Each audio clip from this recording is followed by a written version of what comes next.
Agreed to meet a vampire at a cemetery. How much more cliché can you get? Nothing comes readily to mind. Could have left the door unlatched. What of my privacy?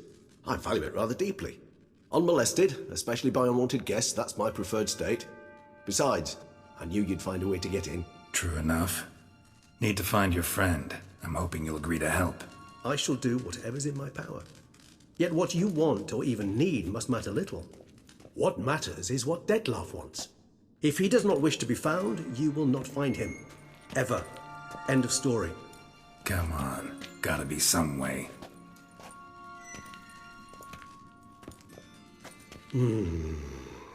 Vampires can evade detection by the senses, and no divination magic works on us. Even the most precise megoscope would be useless. And this? Could this help? Wherever did you get that? Off one of the beast's victims, found by a bend in the river. Body was chopped in pieces. 3 of those pieces were hands. Hand with the ring seemed the odd one out. Abruxa had taken an interest in it.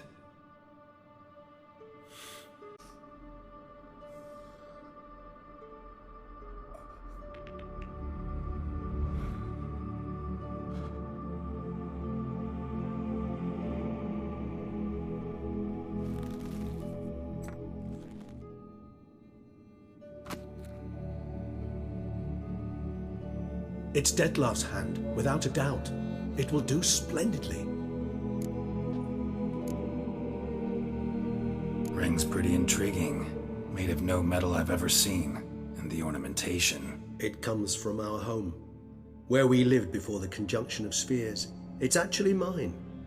I received it from a dear old friend. You might call him a humanist. He saw us vampires as guests here. Guests who owe their hosts, meaning you humans and the elder races, respect. Respect? Meaning not to treat us like cattle to be slaughtered for food? Precisely. And the reason why I, in turn, gave it to Dettlaff. To remind him of the ideals my old friend championed. Can't you just summon Dettlaff? You're both hired vampires, there's gotta be a way. If I'm to be entirely candid, there is indeed one. But believe me, we will be better off never availing ourselves of it. It is a last resort. Absolutely. Last resort? The hell? Why? There is a being who can summon Dettlaff.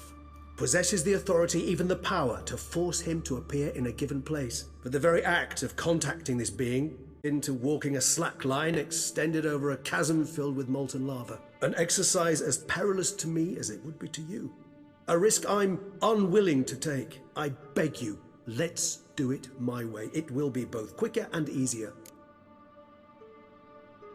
The hand. What do you plan to do with it? You've heard of Kovinaris' theory of tissue memory retention. Rings a distant bell. Read about it in Alchemia Oblitera. There's a copy at Kaer Morhen, tattered, nearly disintegrated. But if memory serves, Kovinaris never managed to prove it worked. He did prove it. Just never managed to publish his findings. He and I corresponded, you see, after we became friends. Thus, I know he completed his research and performed the first tests. It's complicated, so without delving into details, it is possible to use any piece of tissue to reconstruct what a whole body experienced. How's it work? We need any special equipment? We must brew a decoction which Kovinaris gave a rather poetic name, resonance. Once imbibed, it sends one into a trance similar to that induced by narcotics. This triggers visions of events linked to strong emotions experienced by the tissue's owner. Picture it as dreaming a fragment of someone's life. Any chance we might see what Dettlaff was doing just before he lost his hand? Indeed. Though I also hope resonance will reveal the location of Dettlaff's hideout. Kovinaris spent half his life proving his theory. Wild guess. Won't be easy. You guessed correctly. In addition to Dettlaff's tissue, we shall need a powerful occipital lobe stimulant. Effectively a poison, to make one susceptible to visions. Well, got a few ingredients to choose from. Unfortunately, all are pretty rare. There's Mamoon glands, but closest ones I know of are in Vizima. A spotted white saliva would also serve, but they were cold to extinction over a century ago. Could go with a kobold's eyes, but the creatures are sentient. Rather not gouge one's eyes out. Given that we lack the time to sleuth this out ourselves, permit me to summon some help.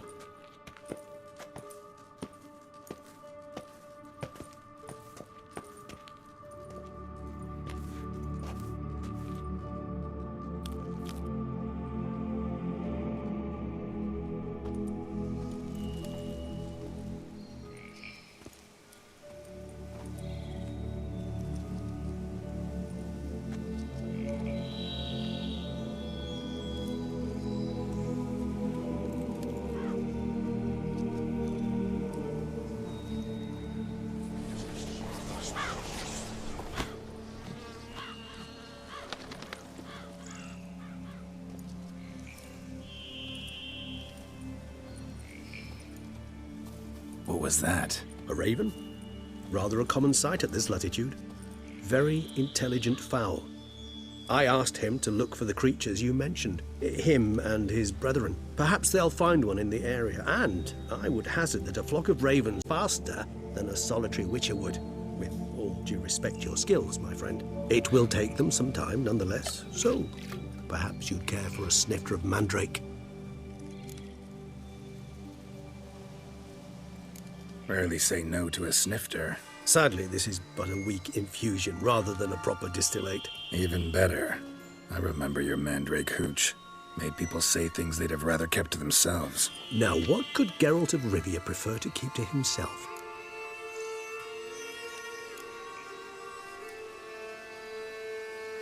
So, think you've set a nice little trap for me? Sorry. Want to get me to confess? Gonna have to try harder. I love a challenge. In that case, my ears are cocked. What must I do? How about you get the ball rolling? Reveal one of your secrets. Vampires, intriguing creatures, must lead fascinating lives. Anything in particular interest you?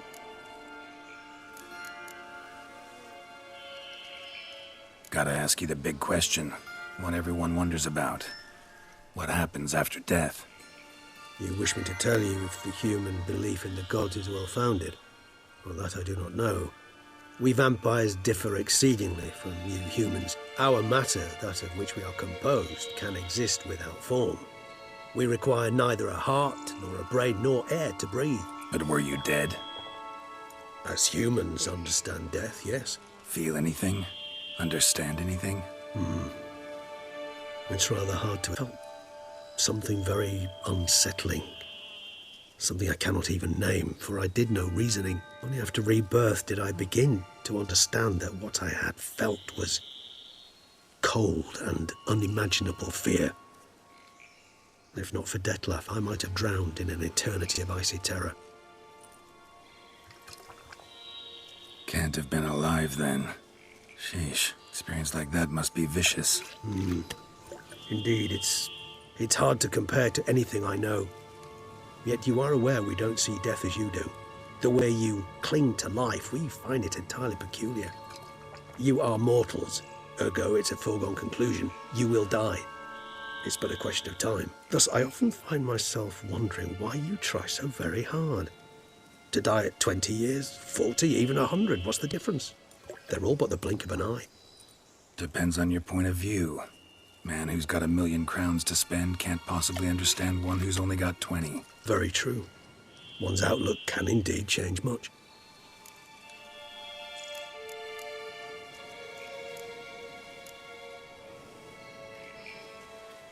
Always fascinated me the way vampires can regenerate. A hand growing back is one thing, but Dettlaff recreating you out of a wet smear? Something else entirely. A difficult and laborious process, but one that's possible, as my presence proves. But I've heard you too had quite the adventure. They say you lost your memory. For a bit, get it back.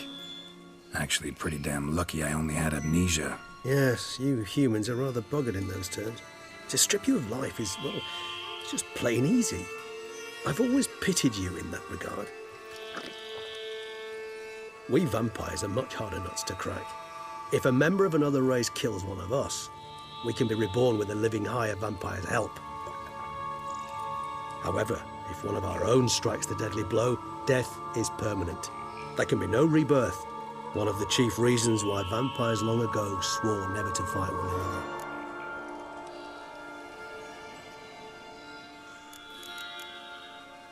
Got a new life, a new body.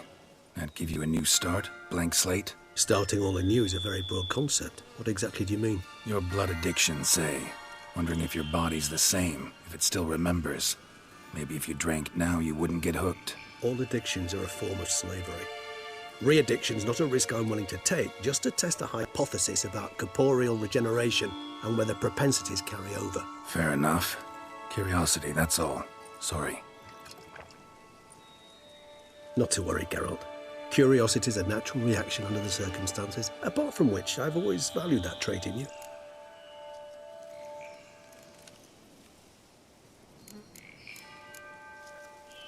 Curious what you did after you were reborn. As I'm sure you can surmise, at first I was thoroughly absorbed with recovering. As it is, I've still not recovered completely. Yet I was so stand or move on my own.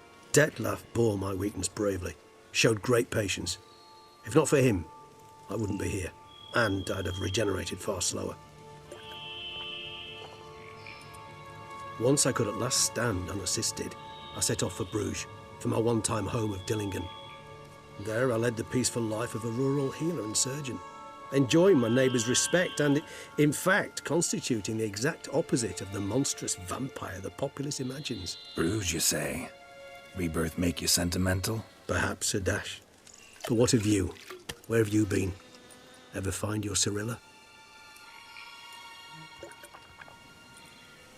Back then, yeah. But we parted again soon after. And when the time was ripe, she came back. Defeated the Wild Hunt together. Seems I certainly missed quite a bit while I was absent. True enough. But it's a conversation we'll have another time. Need to know more about you now.